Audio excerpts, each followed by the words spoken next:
Navigating the space regulatory environment can be one of the biggest challenges for companies, whether they're startups or established operators. Consulting firm River Advisors is trusted for its strategic regulatory advice to satcom operators, and the firm assists with market access, licensing, and spectrum management. I spoke with River Advisors CEO Alexis Martin during the satellite conference in DC about some of the most pressing regulatory issues impacting the satellite sector right now, like direct-to-device connectivity, differences in the international regulatory landscape, and the growing interest in commercial communication services around the moon. Alexis also talks about how River Advisors, formerly known as ManSat, is evolving how it serves clients. This episode is sponsored by River Advisors, and I'd like to thank the company for sponsoring this conversation. I'm Rachel Jewett, and you're listening to On Orbit, the podcast that asks, what's our future in space?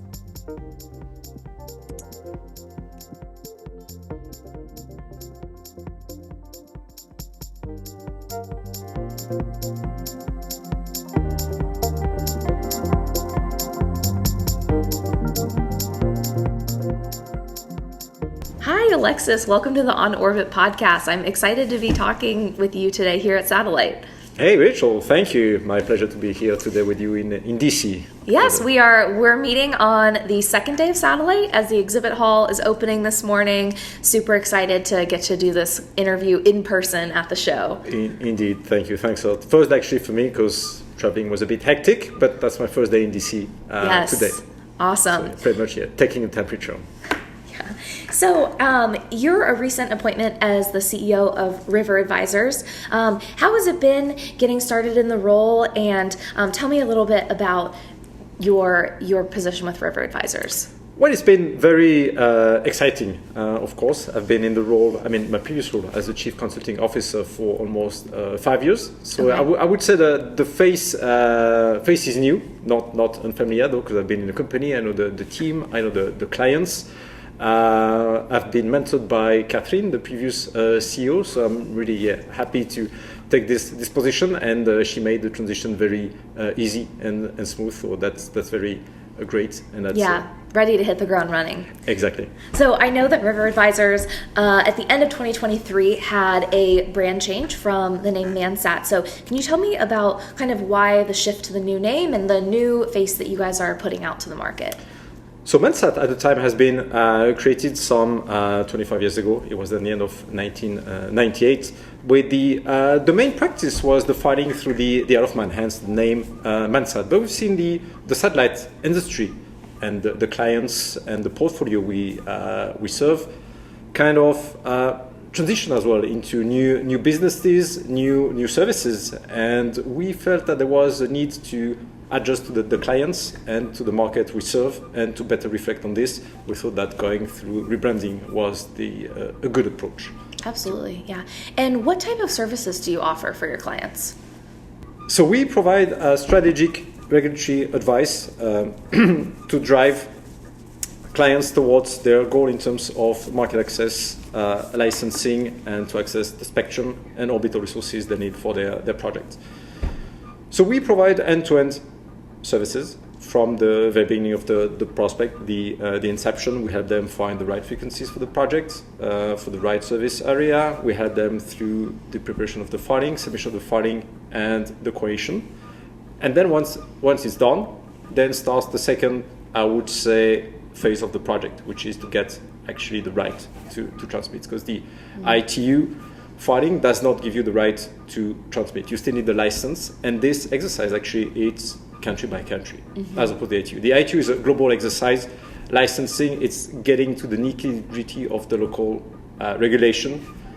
It's a two-way discussion with the regulators, and so you need to be in good relationship with the regulators, and thanks to the great team we've got amazing relationship with all the regulators, and so we manage this licensing process on behalf of the clients to get them the right to transmit and to provide commercial service to the clients.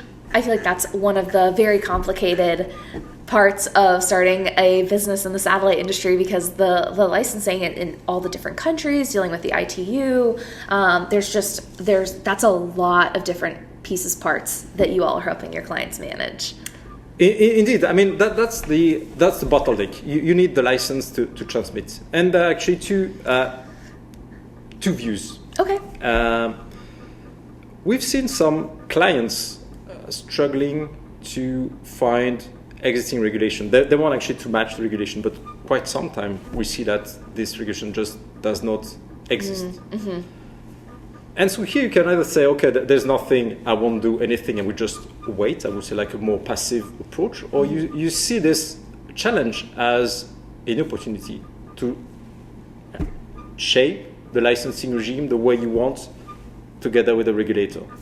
So we help them overcome those challenges and make actually those challenges opportunity for them to develop the licensing regime the way they want.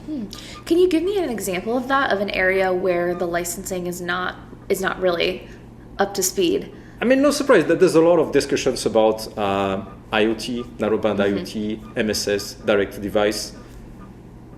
Most of the countries, they don't have any licensing regime for MSS. So everyone wants to get into those markets, but there's nothing right now. So there's a great, I would say that's really the perfect time to get involved in discussions with the regulators. The point is, it's never too early to discuss with regulators. You need to engage. It's a two-way street. There will be a lot of iterations to find out what the best option is.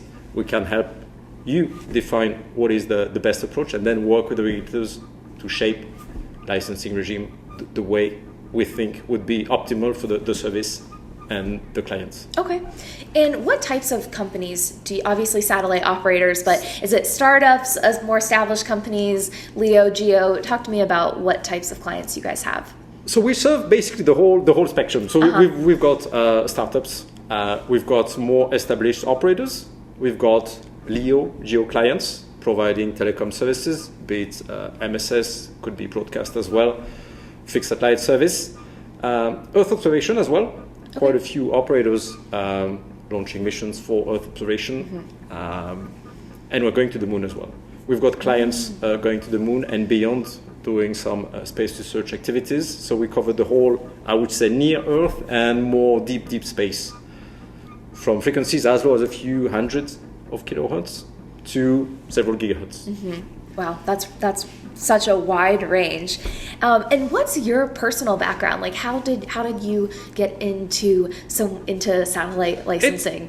It's really, I would say, by chance. I would say. Okay. I was always passionate about the space industry, so I had more engineering background in telecom. Had the chance to have an additional year of specialization in Toulouse, in one of the, I would say, key engineering school in France, to get a better grasp of the telecom satellite operations. And then I worked in Toulouse. I mean, Toulouse is really the heart of the space industry in Europe. So I had the chance to be there, and I started with EADS, Astrium, now called Airbus Defence and Space. Okay. And since then, I've been around, looking after spectrum and regulation. Awesome. One of the, we had talked a little bit earlier about technology kind of being ahead of the regulation.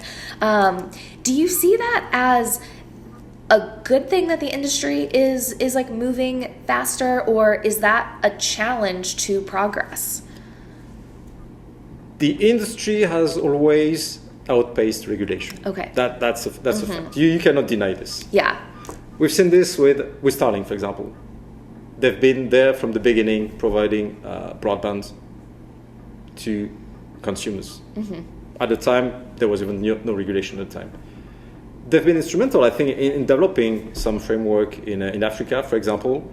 So I would say that the industry somehow has led new progress in terms of new regulations. It takes time, of course, but I think it's beneficial for the whole industry and for mass market adoption of any new service you will launch. You will always face this challenge that there's no regulation in place. And so I think that's a great way actually to achieve what what you want to do. Okay.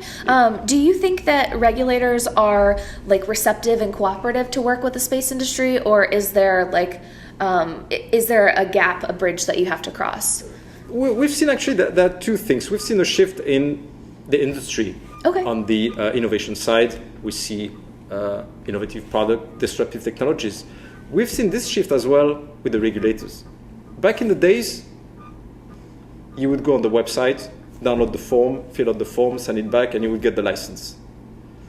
The thing is that the regulators have moved from a overly prescriptive licensing regime to a more, I would say, open discussion. And why is that? Is because for these new applications, they don't have anything off the shelf. So if they want to still be up in the game and be more, I would say, welcoming to new technologies, they have to open to the industry and work together with the industry to shape the future of the telecom services in their country. So we've seen definitely some willingness from regulators to, I would say, be more inclusive of the industry.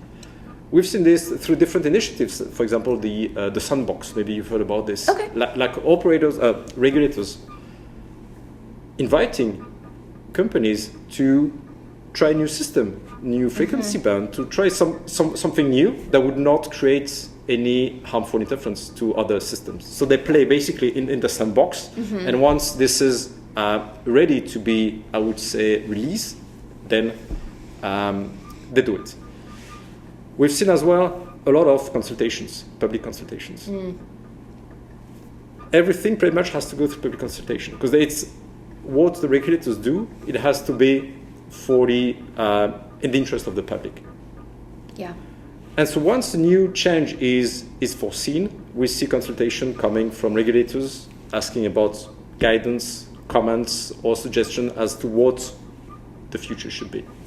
And so we think that's a great opportunity as well for operators to get involved and to help shape what the future will be. Absolutely. I know here in the US last year, it might have been 2 years ago now, the FCC established the Space Bureau and made it its own entity to better encourage communication and to better serve the innovation that's happening in the space industry. So I feel like that's one example of regulators being more open to working with space. Yeah, that's right. And we see a lot of companies coming to the market as well. Startups, there's pretty much new startup every month doing something creative. So of course they have to include those companies in the way they will open the market in their country. Absolutely. What about the intersection of policy and regulations? So does policy influence regulations? Regulations influence policy? How do those two things interact? It works both ways. You cannot set the policy without the regulation, and the regulation somehow has to be in line with the policy. So you cannot set policy goals such as we have to provide broadband access to everyone. Okay. Without making sure that the regulation will allow this. Okay. Because you might be willing to provide broadband to everyone, which is fair, but then if the regulation somehow is challenging for operators to provide this connectivity, for example, we've seen a few countries in Africa where satellite VSATs, satellite dishes, still are subject to individual licensing. That means each and every one needs a license to put a dish on the roof. Wow. That's the paperwork. I mean, it's quite, I would say, burdensome administrative work. It costs a lot. And it's, for most of the people, beyond their skills. So we see a need, for example, for this broadband discussion, a need for blanket licensing.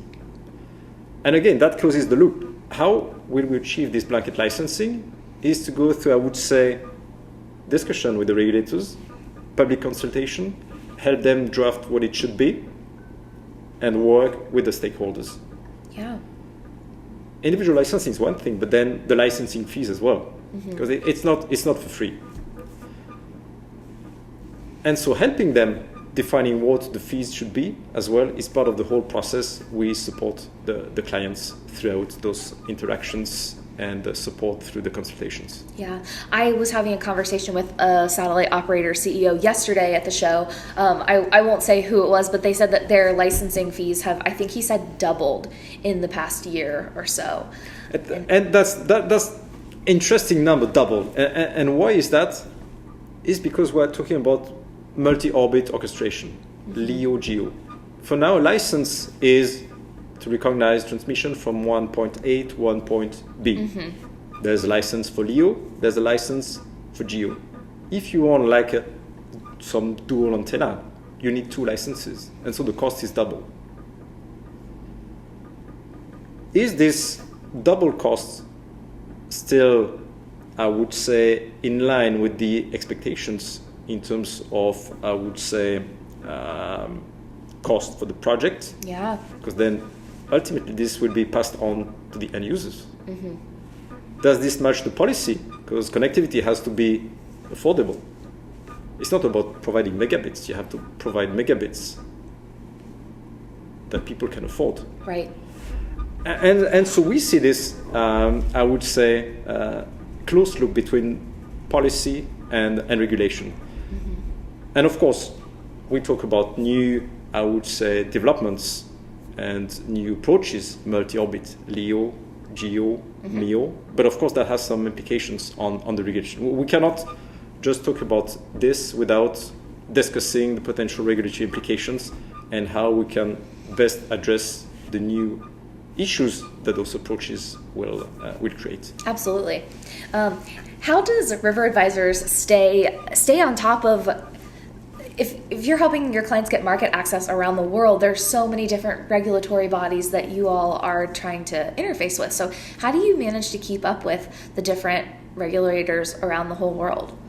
Well, it's all about the relationships we've developed with the regulators. Because of course, a lot happen, and I would say over the counter. Not everything is public. We've got channels through pretty much all the regulators, and so we've got to manage to pull the strings and get information that other people might not get. So we basically rely on the experience we've got, the expertise, on the team, and on the network we've built over the past 25 years. Awesome.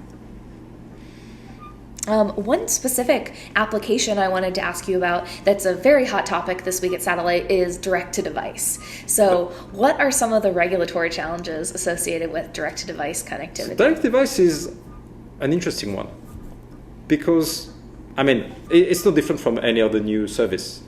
Spectrum and spectrum availability is the bottleneck. If you don't have spectrum, you cannot basically provide the service. And there are 2 options with direct-to-device. There's direct-to-device into the MSS band or direct-to-device into the mobile. Yeah, so explain for our listeners, tell us about how those are 2 different. So the likes of Link, AST Space Mobile, they provide direct-to-device in the mobile frequency band. So that means they use the same spectrum as the MNOs. Using the mobile operator spectrum. Yeah. Direct-to-device into MSS, they provide direct-to-device in bands allocated to MSS, so bands that you can already use for satellite. They both come with challenges, but I think the main one is on the harmonization. Satellites, they have a global coverage. It's easy to manage potential interference, cross-border interference for MNOs, but when you put satellites into the mix, you come with the whole new interference environment, and this has to be discussed again between regulators and between operators to make sure that those systems will work together and will be able to share the same resources and the same spectrum.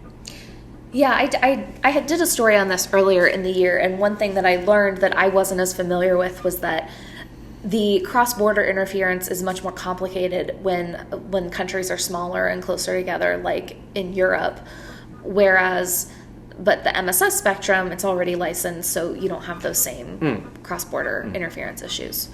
And that's why we've seen countries like the US, for example, with the SCS framework for supplemental coverage via satellite. This has been in place for quite a few months already. But there's still nothing in Europe. And the main reason is that European market is very fragmented.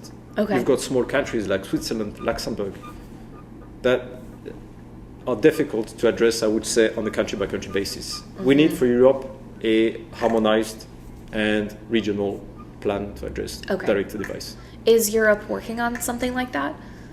Sorry, say again? Are people in Europe working on something like that framework? Yes, they're working on this. European level, but as well at the ITU. There are 100 items at the ITU, the 1.13 to be precise, that is looking into new spectrum to be allocated for direct-to-device. Awesome. You mentioned earlier that you all are supporting clients that are going to the moon, and I thought that was super cool. So talk to me about the growing interest in moon missions and how you all support those clients. So of course, there's a lot. You've seen pretty much the headlines over the past few days or weeks. There's a lot going on with the moon, with a few missions. We are talking about data centers, about 4G LTE on the moon, many different things. And again, I mean, I might sound like a broken record, but the problem is spectrum. So far, the moon has been considered as, or mainly looked at as, a more like space research application. And so there are no, I would say, commercial frequency bands to operate any service close to the moon or on the moon. Pretty much everything now relies on some space research allocation. So there's an agenda item for the next conference to look into more spectrum for cislunar communication. But this, again, is under space research allocation. That somehow limits the scope of what you can achieve with this. But at least we see a growing interest for those missions with the hope that maybe for the next conference, the one after, WRC 31, there will be potentially some new allocations for commercial communication services around the moon. Yeah, that's super interesting. So we are now in the regulatory cycle heading up to Work 27, which will be in 2 years. What advice do you have for companies in this regulatory cycle going up to the next conference? So we are literally at pretty much halfway. Okay. Halfway through. There's 4 or 5 meetings left. And I think the key point here is really, and you can look through the work plan for all the working parties. Now the key is to provide the sharing studies. To get a new allocation, of course, you need to support this allocation by means of sharing studies and coexistence. So you cannot have a new allocation if that would create some interference to others. So you have to demonstrate and support this by means of detailed sharing studies. And so we're getting now into the nitty-gritty of the sharing studies for pretty much all the agenda items. So that's really, really exciting. There's a lot to be done, definitely. A cycle is 4 years, but it's only 8 meetings. And there's 4 left. So there's no time to waste, and definitely the next few months and couple of years will be very interesting, and I would say very high-paced. Yeah. Can you explain just how that works for, if any listeners are not familiar, that it's every 4 years and how the agenda is set for the next 4 years and how the studies work? It's all about consensus. You get all the member states at the ITU together in the same room, and they have to agree on a set of agenda items to be worked for the next 4 years. So it's contribution based. So you've got contribution from states or from regional organizations like CPT in Europe, you've got CETEL in America, the ASMG for the Arab countries, and they go to those meetings with their own contributions, and they will of course defend their interest, that safeguard their own interest, and they will push for their own, I would say, new agenda items. Once this is set and approved, they go back to the drawing board and they work on the contributions. And for the next 4 years, for the following 4 years, they will submit contribution to drive the outcome the way they want. Is there politics involved, like trying to get other countries on your side to pass, whatever policy or whatever regulation? Of course, there's a lot of politics behind. It's not something you would see from naked eyes, but there's a lot of things going on in the background, and quite a lot. There's some, I would say, trading happening. Like, I will help you on this one, and then you can maybe compromise a bit on the other one. So that's something you will not see. Something I might not see neither, but there are things happening between stakeholders at this level. One thing that was talked about this morning on the opening general session with all the top operators was issues of space sovereignty and countries wanting their own dedicated access to space. Is that something that you're seeing play out in a regulatory context around the world? I see more and more of those clients for different reasons. The first one is, of course, it's a question of pride. They want their own satellites. Mainly to achieve, I would say, some CSR objectives. They want to grow skills in the country. And we, as river advisors, we provide as well capacity building and training to regulators. And that's something we've seen ramping up over the past few years.